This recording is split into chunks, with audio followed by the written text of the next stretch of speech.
Lors d'une réunion stratégique tenue à Bafoussam le 14 décembre 2023, le ministre de l'administration territoriale Atanda NJ Paul a assuré que la sécurité dans la région de l'Ouest est sous contrôle. Désolé de vous interrompre, ce rapport peut contenir des commentaires soumis au choix de l'auteur. S'il vous plaît, si vous êtes nouveau sur cette chaîne, veuillez vous abonner et activer la cloche de notification. De cette façon, vous serez averti lorsque nous publierons de nouveaux rapports sur cette même chaîne. Merci. Cependant, les zones frontalières, notamment les provinces de Norne, Bambutosa et Menua, sont confrontées à des défis constants, notamment de la part des régions du nord-ouest et du sud-ouest, et nécessitent une attention particulière. Les questions de sécurité restent au cœur des discussions à l'approche de la prochaine réunion des gouverneurs de Yaoundé et des célébrations de fin d'année. Atanda NJ Paul a appelé à la vigilance et a souligné la nécessité de rester vigilant.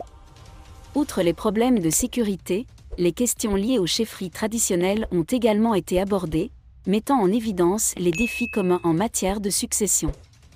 Le ministre a ordonné aux autorités territoriales de soumettre des rapports détaillés et a souligné l'importance de la transparence en ces processus. La réunion a également souligné l'urgence des cas de vol à moto. Il est conseillé à l'administration de renforcer les procédures d'identification pour lutter contre ce fléau. Soulignant le lien entre la consommation de drogue et la hausse de la criminalité, Atanda NJ Paul a appelé les forces de l'ordre et les forces de sécurité de la région occidentale à être plus vigilantes, y compris dans les écoles institutionnelles, pour lutter contre cette tendance inquiétante. Le ministre a exprimé sa gratitude pour la coopération de tous les acteurs impliqués dans la lutte contre la criminalité dans la région et a souligné la volonté et la détermination de résoudre les défis sécuritaires et de garantir un environnement sûr pour tous les habitants de la région. Crise d'Etoudi, malgré les avertissements, Bija refuse de remplacer le colonel Abondo. En janvier 2024, le colonel Beko Abondo entamera un mandat de 10 ans en tant que capitaine de la prestigieuse garde présidentielle, une unité militaire d'élite chargée de protéger le président Biya et sa famille. Au Cameroun, plusieurs hauts fonctionnaires et chefs d'agences de sécurité sont en poste depuis plus de 10 ans.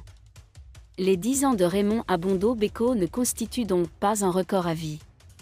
Cependant, certains experts en sécurité estiment qu'il est très dangereux pour le capitaine de la garde présidentielle de servir plus de 5 ans. Le cas du général Tsiani du Niger et de nombreux autres officiers militaires de haut rang qui ont renversé des présidents en est un bon exemple. Merci d'être resté avec nous jusqu'à ce point, comme toujours pour promouvoir la liberté d'expression, laissez vos opinions. Si vous avez aimé cette vidéo, merci de liker, partager, commenter et surtout vous abonner à la chaîne. Et on se retrouve très vite pour une prochaine vidéo.